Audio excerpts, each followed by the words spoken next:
Peace and blessings and good evening, my friends and family. Welcome to another edition of King Talk Tuesdays. I'm your host, Andy King, the show with real views, real news, and real talk. Here on King Talk Tuesdays, every Tuesday, we discuss all topics, whether it's education, health, economics, spirituality, and so much more. I look forward to all of you joining me for more dynamic, inspiring conversations each and every week. King Talk Tuesdays airs every Tuesday on Facebook as well as our YouTube channel. We also air every Thursday at 10:30 p.m. on BronxNet, Optimal Channel 70, as well as Fios Channel 2136. We're streaming on a number of streaming services such as Roku TV, Amazon Prime, Millennial TV 24, and Clash TV. I encourage all our viewers to check out our show. Subscribe to our YouTube channel, King Talk Tuesday, so you don't miss any of our previous episodes. You can also check your local listings to check any previous King Talk Tuesdays that have aired throughout the week. You know, I want to thank everyone who's been tuning in and watching and participating in King Talk Tuesday over the past couple of years. You know what I say, right? People pay attention to people who participate. So tell a friend, tell a neighbor that King Talk Tuesdays is on, and they can send us a chat. In our chat, they can send us a question or comment in our chat, as well as email us at kingtalktuesdays@gmail.com. Again, our email address is kingtalktuesdays@gmail.com. We'll be right back on King Talk Tuesdays after messages from a couple of our friends. Welcome to Therodynamics, where we get you back to life. We offer physical therapy, occupational therapy, and speech therapy. We accept all major insurances. Don't worry about an appointment. At Therodynamics, walk-ins are accepted. We have locations in the Bronx, Manhattan, Queens, and New Jersey. Our therapists, combined with our cutting-edge technology, will get you back to life. Visit our website at www.therodynamics.com for locations, services, and more. Hi, Frank Perez here from Eastchester Chrysler Jeep Dodge Ram, where you'll always pay the least in the East. There has never been a better time to stop in and save. Right now, during our summer savings event, take advantage of some incredible offers with savings up to $15,000 off MSRP on every new Jeep in stock. Even lease a new Jeep Compass for just $299 a month with zero due at signing. That's zero due at signing, just sign and drive. Eastchester Chrysler Jeep Dodge Ram, pay the least in the East. It's Jeep season. Oh, yeah, it's Jeep season. Pay the least in the East. If you not get around the Boogie Down Bronx and beyond, Eastchester Jeep is the place to go. Also, if you have any problems with your bodies, your neck, your arm, your feet, your back, Therodynamics is the answer to put your body and get you back to life. You know, there's a lot of things happening in the world, but you know what I really want to know?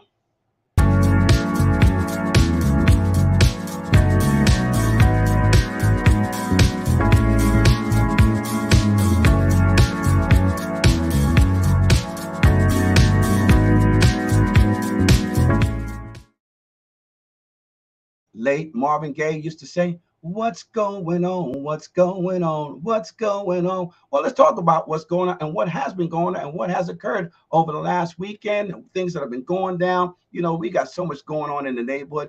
This week, the 61st anniversary of the independence of Jamaica was celebrated at Lehman College. With the Campion College, a number of students who came from a high school straightly from Kingston, Jamaica. They performed a dynamic dance performance that was so inspirational, spiritual, informative, educational, but touched the souls of so many. I'm thankful and grateful for these young people who came and performed the way they performed. And we had the honor of honoring them with our great art and dance award here at Lehman College. So kudos to those young people who are tackling the world and going all abroad to perform not only for Jamaica independence, but demonstrating the power of dance, the power of our young people, the excellence within their souls. And I'm so proud because a lot of people believe our young people don't get it right. Well, I got to say these young people are doing it right, sharing it right, and dancing it right. So kudos to Campion College Dance Society for their performance this Saturday. Next, we want to talk about, hey, you know, Edenwald Day was all around the corner. So whether you was at Old Timers Day, Edenwald Day, but I just want to say thank you because as we enter this 50th year of hip hop, there was a celebration of Edenwald's finest that were doing a number of things that be a part of the early years of hip hop. So congratulations to all of our brothers and sisters that was celebrated this weekend and we want to thank Elise Murray, who put this all together to celebrate a number of those who were the early pioneers out of Edenwald, who was celebrating, whether they were DJing, whether they were rapping, whether they were breakdancing, whatever they were doing. But we want to thank them all And congratulations to them. So that being said, kudos to all the honorees that were out there that day, and being recognized for all their energy and their love, but more importantly, their commitment to the genre called hip hop. So speaking of hip hop, here we go. Hip hop turned 50 on August 11th. And I'm so grateful and thankful for everybody who was a part of it. I was a teenager when it first hit the scene, and it was just a way for teens to get together in the early 70s just to figure out how to survive, with all the challenges that we were having.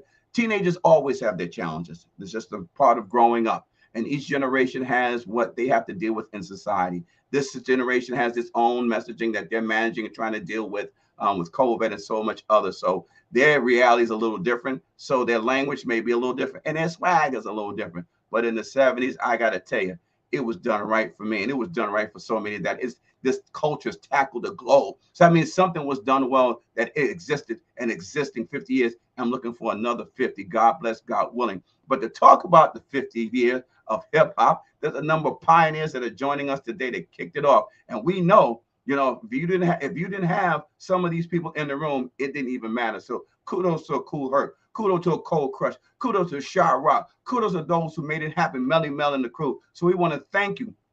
Today, we have those here joining us today that's going to talk a little bit about their story, their history, and the fun that they had. I want to welcome to King Talk Tuesday, a couple of pioneers who were doing it and did it right. Welcome. First, I want to invite DJ Tony Crush of the Cold Crush crew in the house. We want to welcome him for the first time to King Talk Tuesdays. Welcome, good man. How you feeling? How you doing, sir?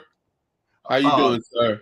It's a delight. We're grateful, and we got you here today to hear your story and talk a little bit about the 50th years of hip hop. Secondly, we want to invite to King Talk Tuesday your partner in the group, making it do what it do. Someone says it's not talking about being fast or hard, it's about being easy. And we got Easy AD in the house doing what he was doing to talk about the crew that y'all have put together and how y'all still sustain the life of music and culture through hip hop. Welcome, Easy AD, to King Talk Tuesday. What's up, Easy?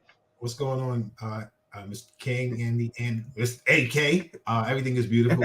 Beautiful day, beautiful weather, and it's beautiful to be part of the hip hop culture. Oh, great.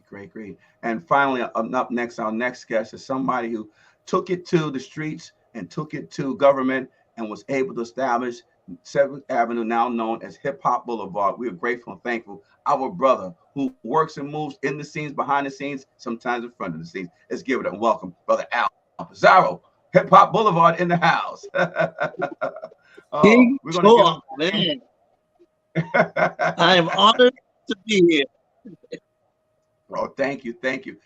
We get questions that come in and we just jump right in, as we jump into King Talk Tuesday of why y'all actually here. So I want to start with you, Brother Crush, Tony. I want to start with you, and I want each and every one of you really to answer this question because we really want to know what has been your roles in hip hop history and in the industry. Brother Tony, you want to start us off? Well, my first goal is to help create a positive movement in the hip hop culture. As a kid, Africa Bambaataa taught us about the Moors and the indigenous tribes and all that stuff, with the learning of the Zulu Nation. And then I got down with a group called the Brothers Disco, and we started traveling to other cities, other towns, and we started showing what our hip hop was at the time, but it wasn't called hip hop. It was just jamming at the time. It wasn't named hip hop yet. So the beginning of hip hop is very close to my heart. Seeing a Kool Herc in a club called the Hevalo on Burnside and Jerome, and witnessing a different vibe than what I already knew. I'm working in the record store at the time, selling the top 40 records, rock, soul, jazz, and then stepping into a Kool Herc party and being taught a different part of rock and roll, jazz, and soul music. It wasn't R&B yet. It was just soul music, funk music. witnessing the. This is before the scratching and the cut, and this is like him just putting on the record and letting it play all the way through. The Jay Giles Band, Jimmy Castor, James Brown, Dennis Coffey, Bob James, Etta James, Santana. This was his groove that he played for us. Isley Brothers, Creative Source, just so many that people don't know helped start the culture called hip hop now. So, I'm happy to still be here and to be participating in a movement that is still going on. Positive. Great. Easy. Talk to us. How did this hip hop start for you? And what's the significance of the history today? Talk to us. Well, hip hop started for me. It started at the Hoe Avenue Boys Club. My first MC partner was MC Donald D.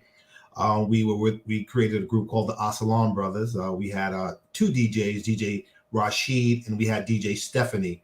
And Donald D moved on to the Funk Machine, and I moved on. I met Tony, and he said he was starting a group called Cold Crush, and I told him I was an MC, and I was down.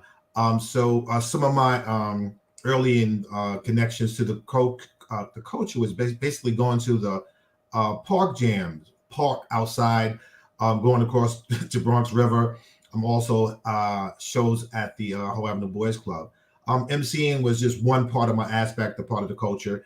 And also I played a lot of basketball. So basketball and music was definitely my thing, and going to school.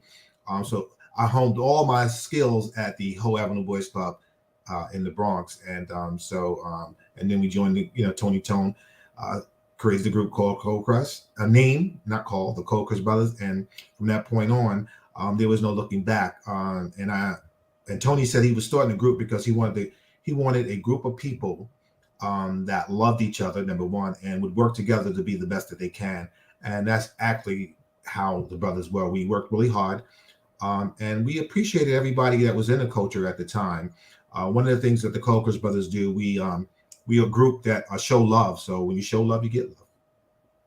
I love it. That's what it got to be about. The early years was about love. Some of the music or the lyrics that are being used today does not demonstrate any love for self or for your brethren or your sister. So thank you for those the inspiration from the start.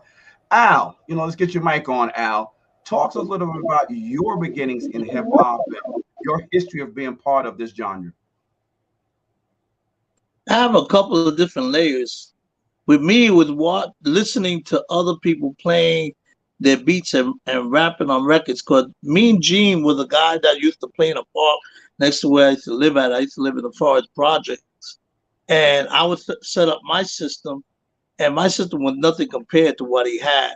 So when he went by, he listened to me and said, I don't know where you get the records from. You got hot records, but your system sucks. So when I go to the park and check him out, he's playing, and he's got a monster system there, and guys on the mic and rapping and all that.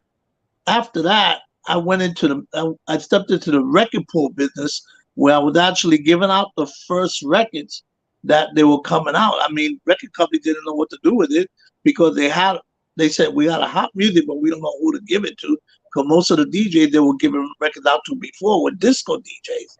So they had no target audience who to give it to, and I happened to be the lucky individual that was in disco den record pool, started Shure record pool and VIP record pool, and was able to feed all the guys that needed those joints. So different levels. Oh, I just did different levels. Now you just mentioned something about disco. Now, Tony, I know you being a DJ, I know there was difference between the quote unquote the hip hop culture music, or even the clubs itself, and opposed to disco. It was two different things, even though it's doing the same time. Can you tell us a little bit about what were those differences, and was there a challenge between the disco and the hip hop? Talk to us. Well, the disco was there for us as we was coming up. At the time, hip hop, we ain't even calling it hip hop at that time. We just jamming And when I step into a Kool Herc and he's playing Bob James, Nautilus from beginning to the end, that's jazz. We in the Hevelo listening to jazz and loving it. Then he go from that to Yellow Sunshine and Roy. You know, he playing, you know, Take It to the Bank, and all that. That's more disco, but he's playing less of that than the jazz. He playing more jazz than that. But we vibing on it. Most of the records was instrumental records. They didn't even have words. Then we got into playing Slave, Brass Construction, Norman Thomas, like Dominoes by Donald Byrd. Donald Byrd had Dominoes, Spaces and Places. You know, these is the record that Herc was playing. You know, so jazz is a big component when it comes to the start of hip hop, and people don't realize that because so many of the DJs don't know to go that far back.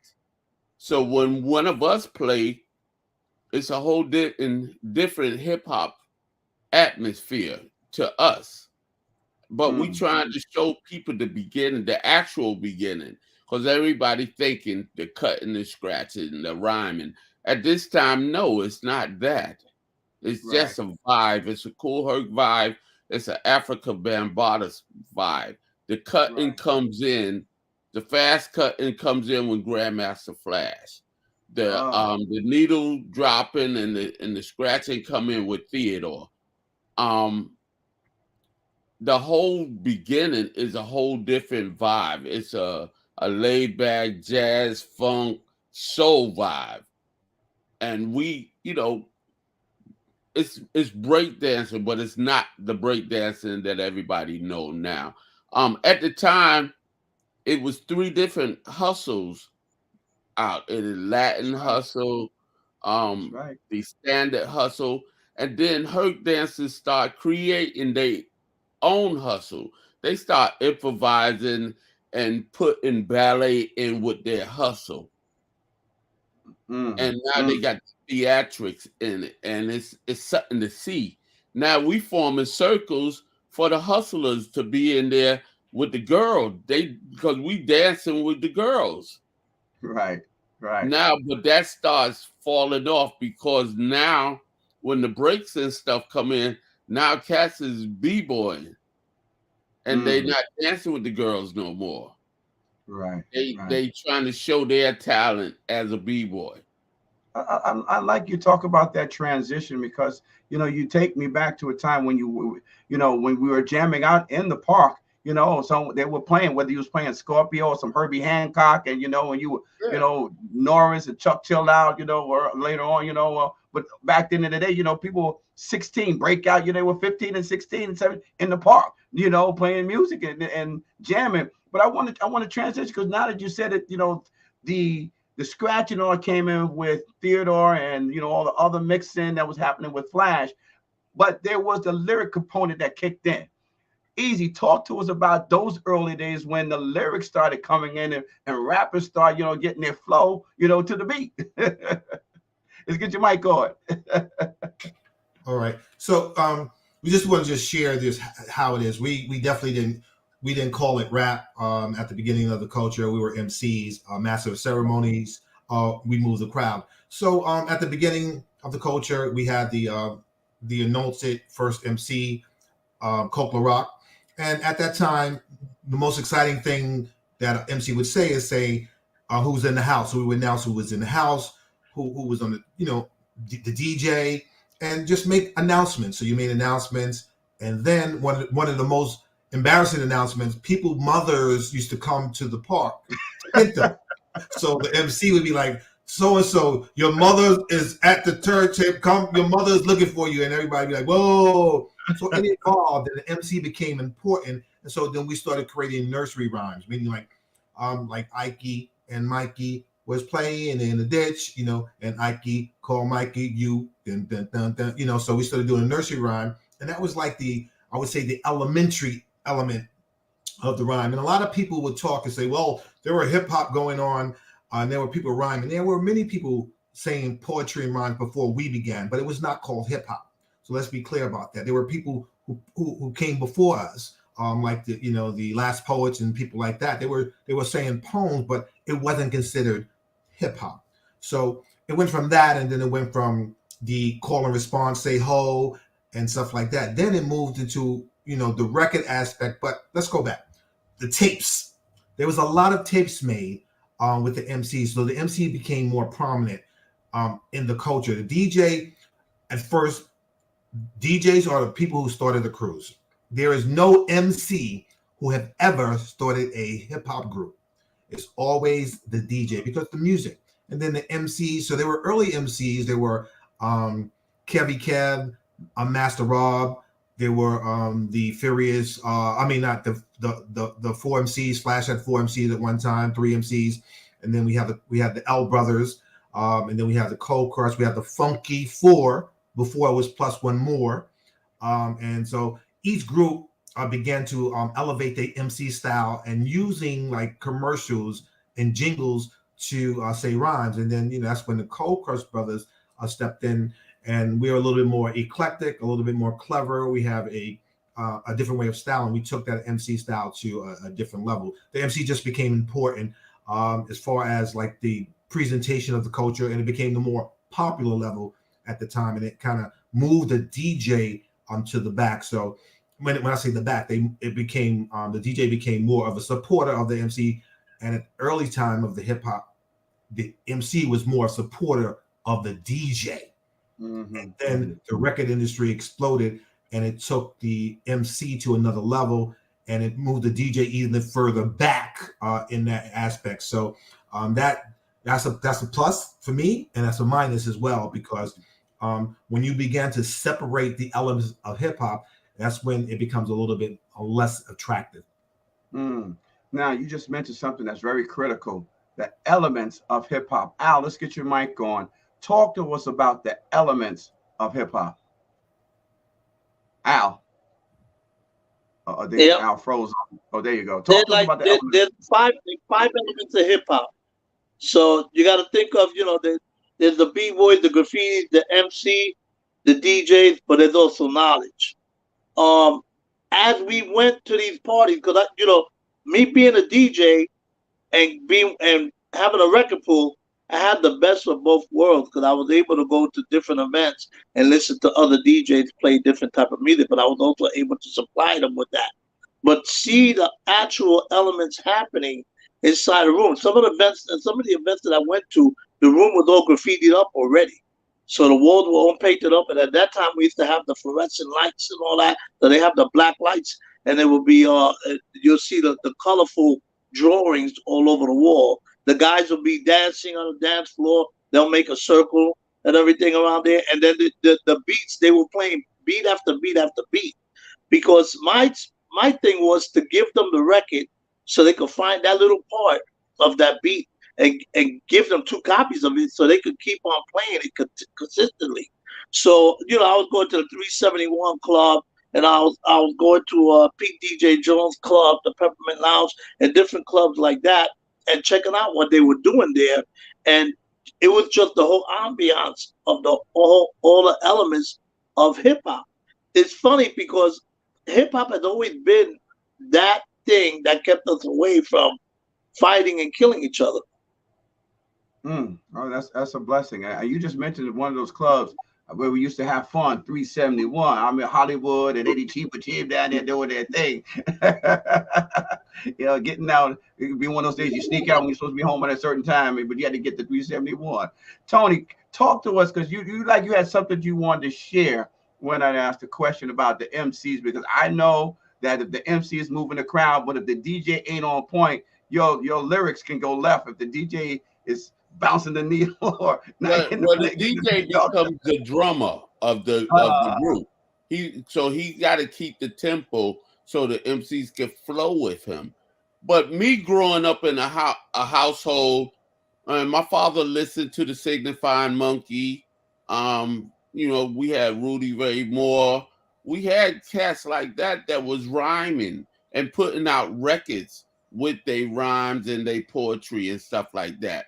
So we just took what we heard growing up and embellished it and homed it and made it into something that we felt we wanted to share with the universe. Afrika Bambaataa always told us the universe.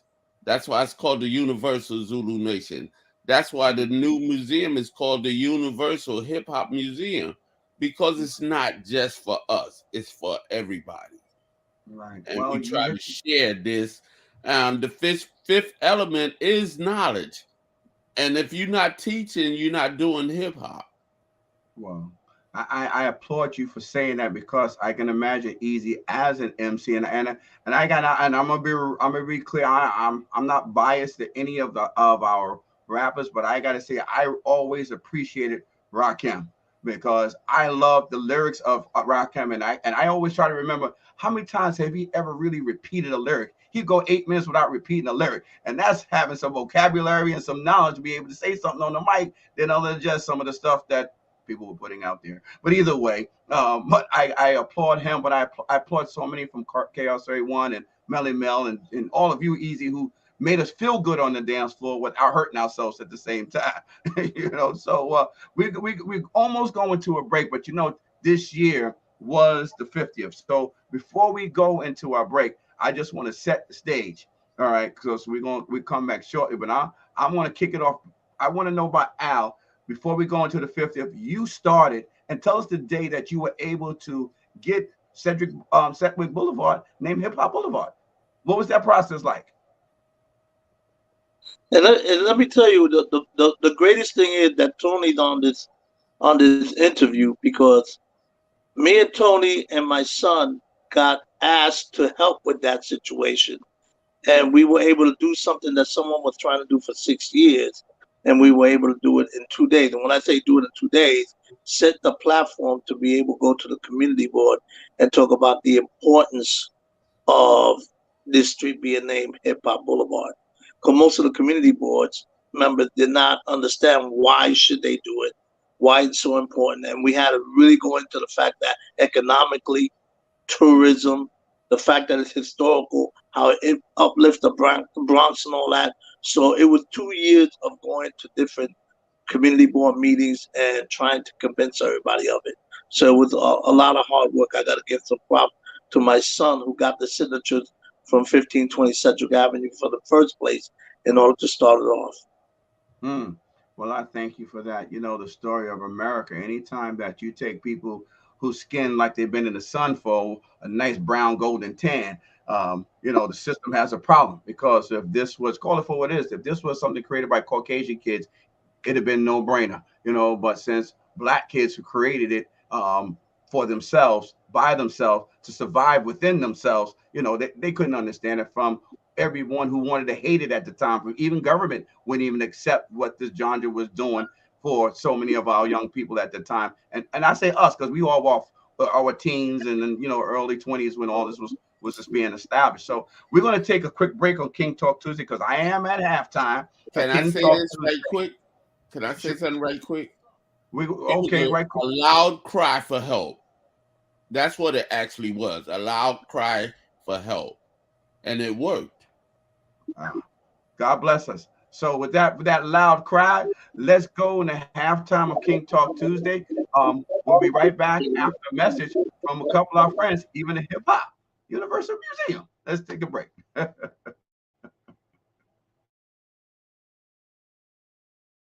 Good Neighbors Community Outreach Agency provides programs that help community residents improve their lives and support their families. Are you in need of food, clothing, employment, or a home? We also provide immigration services and passport renewal. Hi, I'm Pastor Glad. And I'm Lady D. We're here to serve you. Need help? Ask us. You can reach us by calling 718-652-3288 or visit us at gncdcny.org.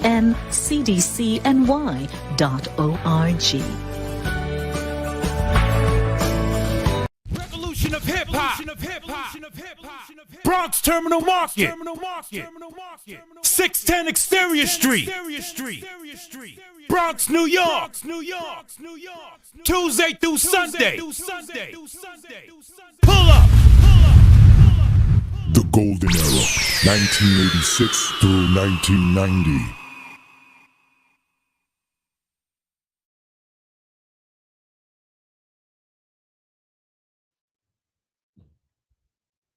King Talk Tuesdays. I'm your host, Andy King, the show with real views, real news, and real talk. We air every Tuesday live on Facebook at 8 p.m., as well as our YouTube channel. We also air every Thursday evening at 10:30 p.m. on Optimal Channel 70 and Fios Channel 2136. We're also streaming on a number of streaming services such as Roku TV, Amazon Prime, Apple TV, Millennial TV, and Clash TV. We're asking everyone, please, if you have a thought or a question, we're thanking you all for tuning in, but send us a chat because our email address is kingtalktuesdays@gmail.com. Again, our email address is kingtalktuesdays@gmail.com.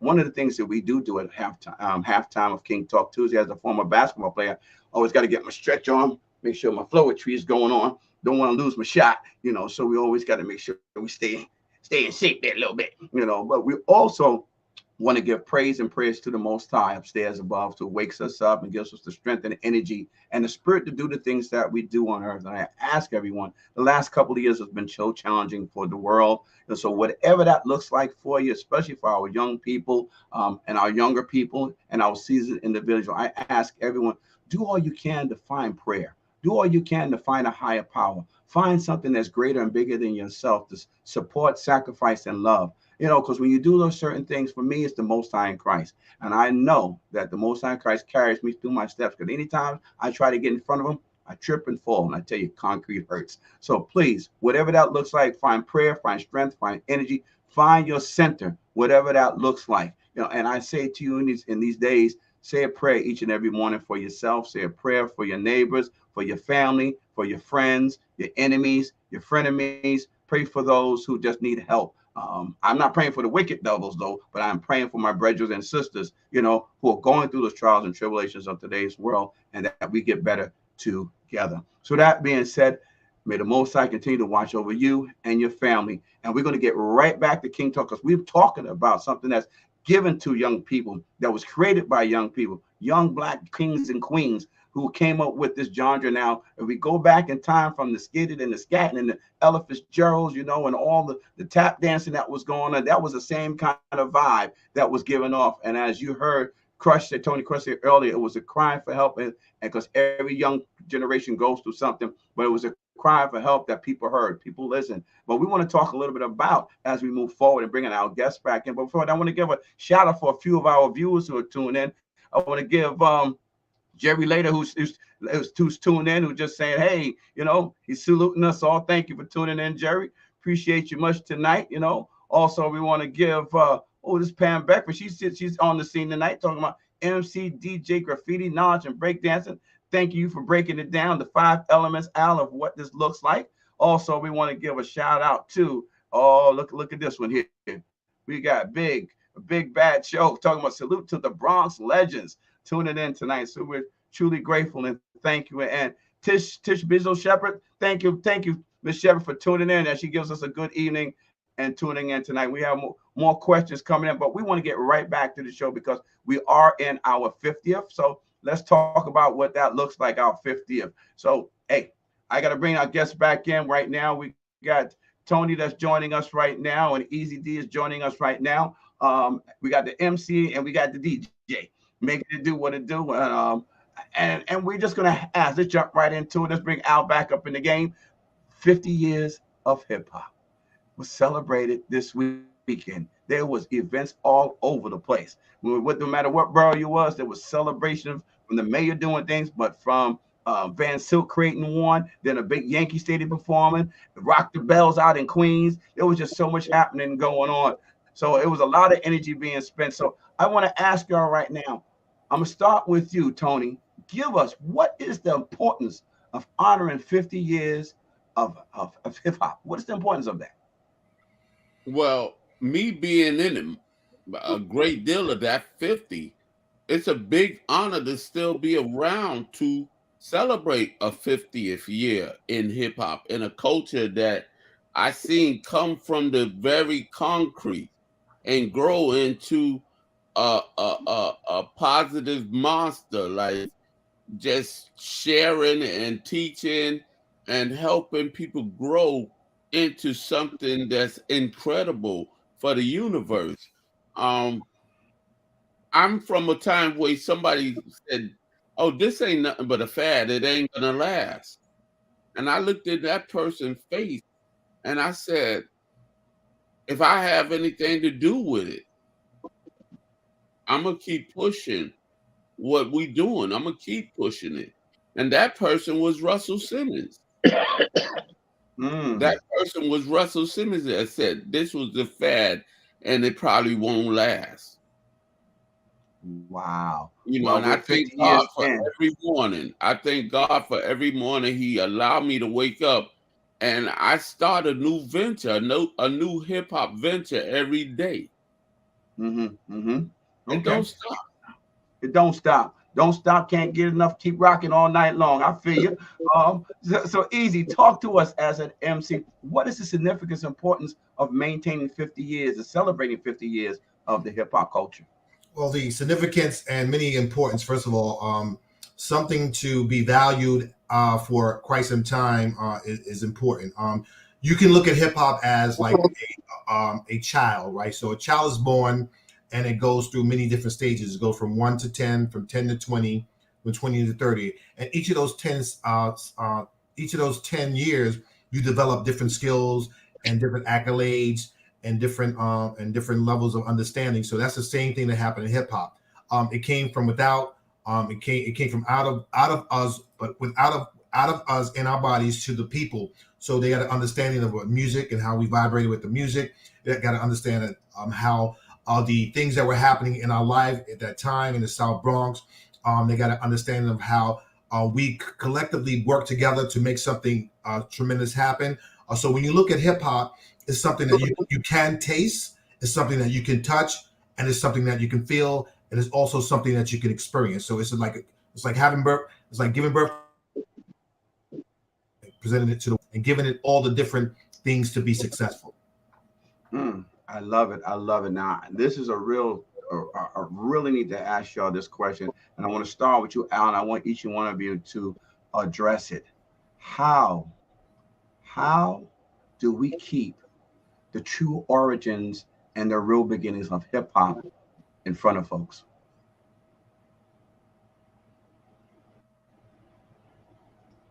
Al, Can you repeat that again, Andy? The question repeat that again. How do we keep the true origins, and the real beginnings of hip hop in front of everything?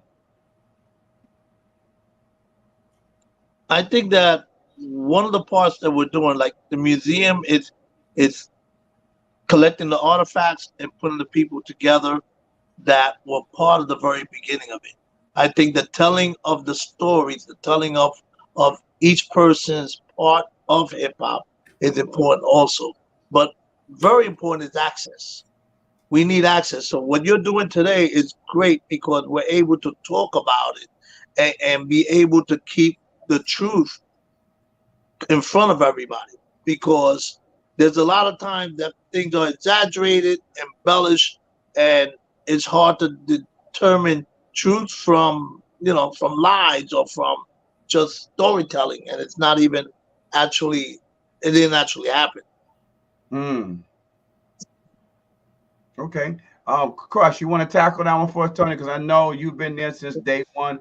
Talk to us how important it is, and how do we keep the origins of hip hop on the forefront of everybody's reality? Well, let me say this. I'm 64. I'm 64 now. So if hip hop is 50, I was about 14 when I was doing it. The challenge every day is to teach the young and the old. We still are trying to teach older people what hip hop is, because a lot of them still don't grasp the understanding that this is a peaceful thing, this is a learning thing, this is a nurturing thing, This is a universal thing, and they shun it. They step away from it still today. And then the younger kids are coming up at a time we took it from negative to a positive. Now it seems like big company is trying to reverse that and go back to a negative. We stopped wearing jewelry early. We stopped using the N word. We stopped using the B word. We stopped disrespecting our women because we start looking at our women as our mother. Our mother is a woman. Our grandmother is a woman. So we really try to pull away from disrespecting our women. And you know, I'm not a 5% or nothing, but the woman used to be the earth, called the earth in that terminology. And we start looking at the woman as our earth and our nurturer, and that's the way we come from. We come from a woman. Mm-hmm. But when you are in this thing, the music business is just a business. So when you hear about sitting in the boardroom and they give you a list of how many N words they want in a record, how many B words they want in the record, and they totally take it in a negative direction, it's up to us to keep pushing, to keep trying to help them understand that this is not good for our community. This is not good for our environment. And we keep trying to push that positive way of life. And they'll sell that to us. They'll sell that to our people, but they don't want it in their community. Right. You know, so we gotta fight to be grown. We gotta fight to be human beings. We gotta fight to be universally loved. Right. And you make a valid point in regards to the music and the lyrics that's being used. And I think I shared this earlier with you or another artist, and I'm going to you easy on this one. You know, I'm at the point as a youth developer and activist, and being able to say, hey, maybe we tell those who are, I say paid, not just half paid, the well paid, like the JTs, if we want to use it, but someone who's really, when do we change the narrative on what we create our own and push it? You know, like Motown did something that was incredible. Barry Gordy put all these wonderful groups together, and they sang beautiful songs, beautiful lyrics, and they just presented themselves with style, elegance that the hip hop community may start maybe you take a look at it, and maybe we take your MC talents and the lyrics that are being spit today, maybe it's pulled out of hip hop. Maybe, you know, the folks who are doing the fighting right now take this nasty language and call it something else, because it's not hip hop culture. And as long as we keep embracing the trap music and all that stuff as hip hop, then it's a fight. But if we ignore it as being part of the culture of hip hop, then it's not part of.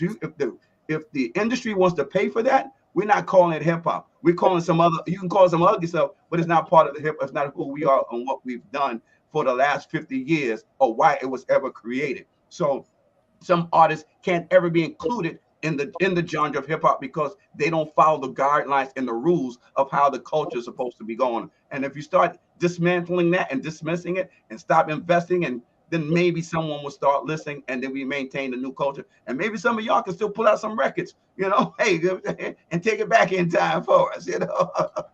You know, we're almost wrapping up, but I got to move on to, because I want to know. I want to address yes, that. So you want to comment right quick? I got another question for you. Go ahead. So your question was, how do we you know, galvanize the culture? So number one, you have to honor the culture and its elements, right? That's number two. You have to keep it in the forefront of education, whether it's in college, whether it's in high school, whether it's in elementary school. So you have to keep educating the new generation that's coming up. Number four, the elders that are in the culture have to honor the young people. One of the things that, why we created hip hop, is because the older people did not respect us, and sometimes it's reversed. We don't have to like what the young generation is doing, but we have to understand what they're doing, and we have to have better communication with them so they can understand that we're not suppressing what they're doing. We just want to give them a better vehicle and a better space to present their artistry. I like that. Creating the artistry. Long as the paintbrush ain't a knife. Tony, you want to jump in right quick before because I do want to ask y'all, as we talked about the 50th, I need to know. I just want to know, and I want to give everybody an opportunity to take your time and answer this. What are some of your favorite moments? You've been doing this for some of your favorite moments of being in the hip hop world and doing what you've done for 50 years, 20 years, 30 years, whatever that looks like for you. Talk to us, Al. You was slinging so kind of records and trying to figure what's what, and being blessed in a position that you were getting some of those songs that didn't go to Disco Fever, came to you to play down in the outside in the yard. Talk to us, Al. That was your favorite moments. Let's get your mic on. I think my favorite moment was at City Hall the day that they signed Hip Hop Boulevard into law. It was an emotional day. It was a hard road, and that was an achievement that I felt that everybody should have been in the room. Like, it should have just been like advertised to everybody all over the world to see what happened. That was the best moment in my life. Beautiful. Tony, talk to us right now. Your favorite moments of the 50th. It's so many of them. Bronx River, Whole Avenue Boys Club, PAL on 183rd Street. I think the situation, my first party when I stepped in the place called the Hevalo, it changed my life. It was like stepping in Kool Herc party was an alternate universe, and I caught it. It caught me. The music that he was playing caught me and touched me so deep. That's why I'm still here. I'm a Kool Herc fan. I'm an Africa Bambaataa fan. I'm a hip hop culture fan. The accolades, 2000, we invited to the United Nations to sign a treaty that America recognized hip hop as a culture. 2005, we get inducted in Cornell University. All these things. We're in the Smithsonian in Washington, D.C. Right. All these things is growing moments for us. It's like the Tony, the Oscar, these is growing moments for people that did the foundation, put the foundation in hip hop together. And we get very little credit sometimes. We're gonna have to get you some credit because we're running out of time right now. Easy, I want to give you your final words of your most exciting moment. So a few of my exciting moments is seeing Grandmaster Flash and the Furious at Arthur Park. Another exciting moment was the Cold Crush Brothers battling the Fantastic Five in 1981 at Harlem World for hip hop supremacy. Another one of my exciting moments was being able to use hip hop to educate young people about calorie literacy for the last 14 years in our New York public school system. Okay, wonderful. Listen, y'all stay tuned. We're going to take a quick break on King Talk Tuesday with a message because hip hop was built by youth, and this is a program about youth for youth, the Bronx Youth Empowerment Program. We'll be right back on King Talk Tuesday.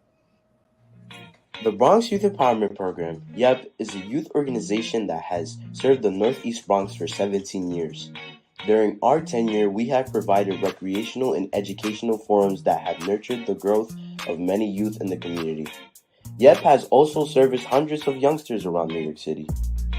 YEP's target audience is youth from the age of 11 to 18 with the goal of helping youth become productive adults.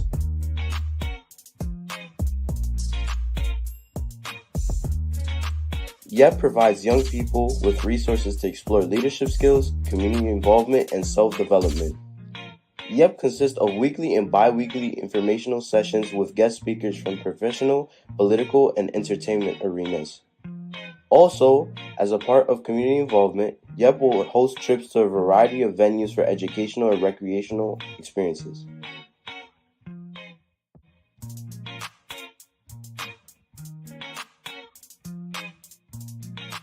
As we continue to partner with other local organizations and serve our community, We will strive to unite and develop the youth in our community. The mission of the Bronx Youth Empowerment Program is building mind, body, and community.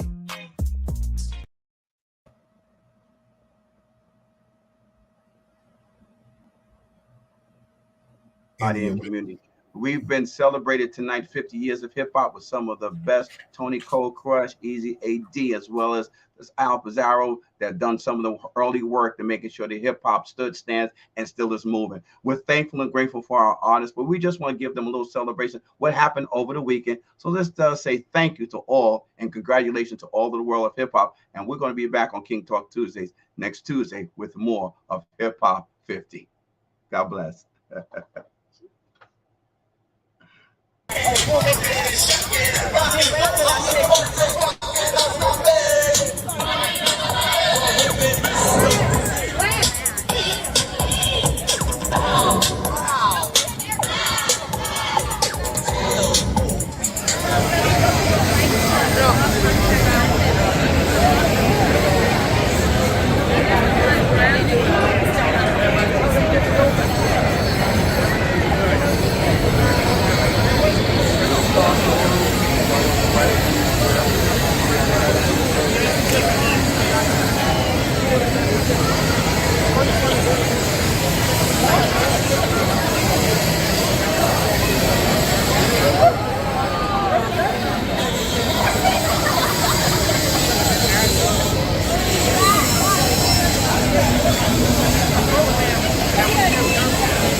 Thanks to my brother, my friend, Mr. Irvin Panton, I'm proud to celebrate the 50th anniversary of hip-hop.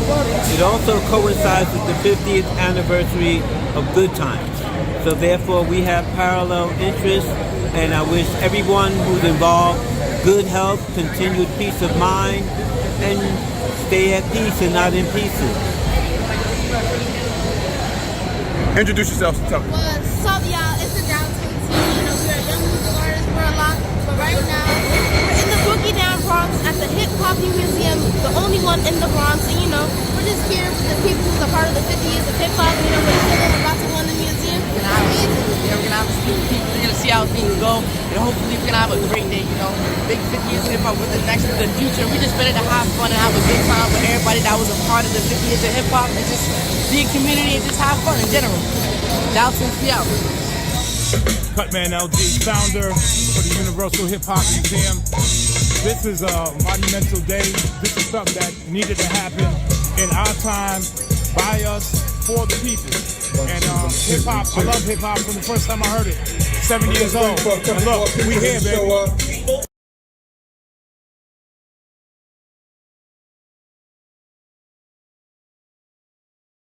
50th anniversary. All praise to God. God has been leading this project from start to finish. We're not finished yet, but we're getting a lot closer.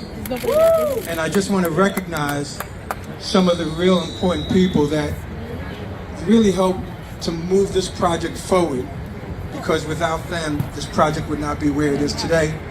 So they're not going to do a lot of talking. You know, we're going to leave that for our borough president. She's going to do all the talking today. Give it up for Vanessa Gibson.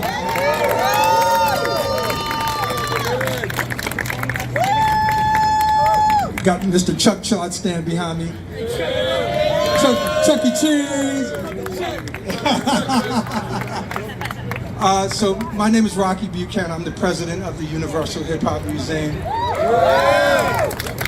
And we are standing on what will be hallowed ground, because this is the home of hip hop, right here at the Bronx Point.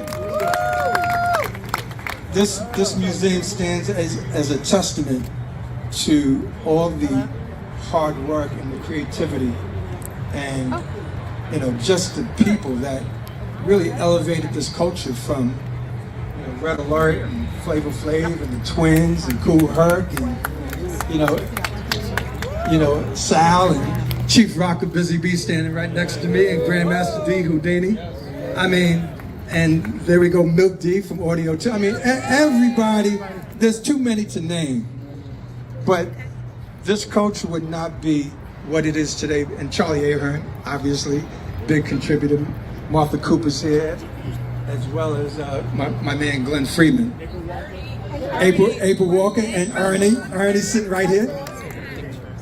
Yep, so many people have contributed to this culture. And, you know, this museum belongs to them. It belongs to the people. It doesn't belong to me. It doesn't belong to our elected officials. It belongs to the community and the people who have been supporting it for so many years. So today is a special day because this is our first public exhibition that you guys are going to see. There are some amazing photos that... That's right.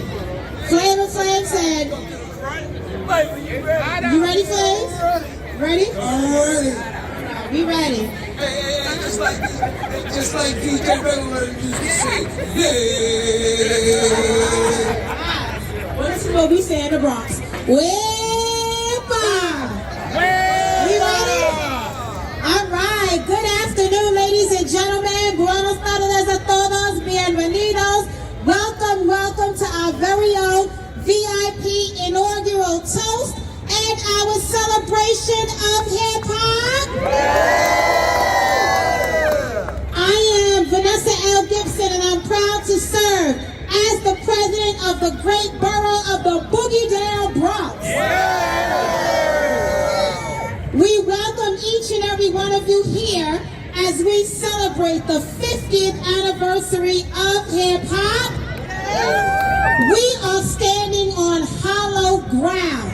I want all of you to know that right in front of you, you are looking at the future of hip-hop with our first ever Universal Hip-Hop Museum right here in the great borough of the Bronx. On this day, August 11th, 50 years ago, we all know DJ Kool Herc and his sister Cindy Campbell had a party in their community room at our very own 1520 Sedgwick Avenue. 2 turntables in the corner. It was 5 cents for ladies and 10 cents for men to get in, right? And we believe that that was the official birth of the genre that we know as hip-hop. Hip-hop has been a global phenomenon. It is a part of who we are. It is our culture, our style, our fashion, music, everything that we are and who we ever hope to be is because of our collective love of hip-hop. Hip-hop has the power and the influence to bring together people from all walks of life, all backgrounds across the city of New York, our state, and this world. We come together for hip-hop.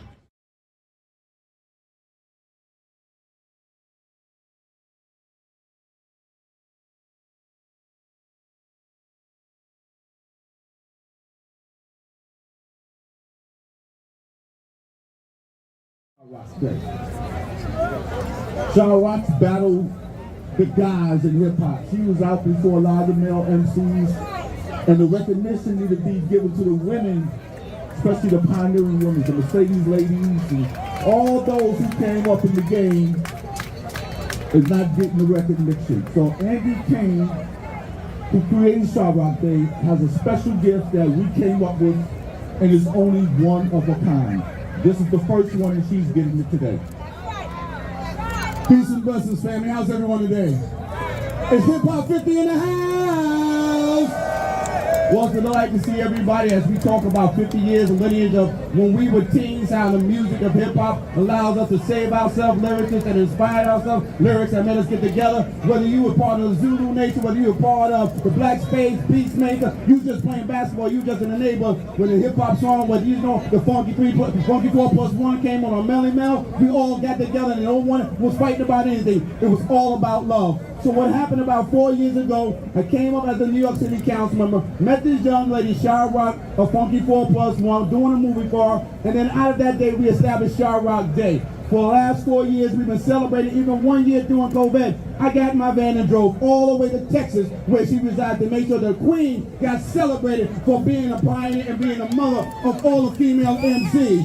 And this year, with the work of Mayor Eric Adams, we established June 3rd as MC Shot Rock Day in the city of New York. Yeah, baby, yeah. And with that being said, I'm at Shaw. Can you come over here, Shaw? Come here. Let me tell you something. Listen, also, not only did he made sure that I get MC Shot Rock Day across the whole borough of New York City, but I want to send a shout out to Vanessa Gibson. I became the first female MC to have a key to the Bronx, y'all. The key to the Bronx. Put it up in Shot Rock. That's right, she got the key. But there was a guy a long time ago. He used to say, his name was Frankie Crocker. He said, Frankie Crocker ain't on the radio. Your radio ain't really on. I just want to say this. If your microphone ain't on, Shot Rock, we're going to give you the first. We're giving you the mic. You get the mic. You own the mic. And it rings from, as the matriarch, as the first female MC, we salute you and congratulate you on behalf of Rappamania, the Hip Hop Museum, and yours truly, King Talk. Ladies, let's give it up to the Illuminati Shot icon, Shot Rock, the woman with the mic. She gets the mic. Yo, I hope I can take this back to the plane on the plane on Texas. Well, y'all got this, right? Put it up on your social media. Thank you so much. Thank you, Bronx. Thank you, Brooklyn. Thank you, Queens, Manhattan, Long Island, every borough of the Bronx that always rock with Shot Rock. We are family across all the boroughs and all the states across the nation. I love y'all. Thank you so much.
Oh, yeah. What a delightful day it was. 50 years of hip hop celebrated Friday, August 11th. Congratulations to all. And as we do it every day on every King Talk, we're in every King Talk with the scripture. And tonight's scripture reads from Romans chapter 14, verses 5 and 6. One man esteemeth one day above another, another esteemeth every day alike. Let every man be fully persuaded in his own mind.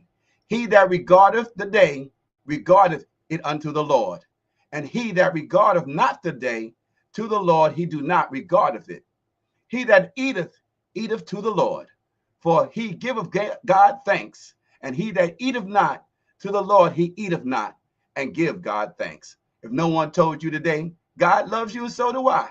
Your friend, your brother, and your neighbor, Andy King. Peace.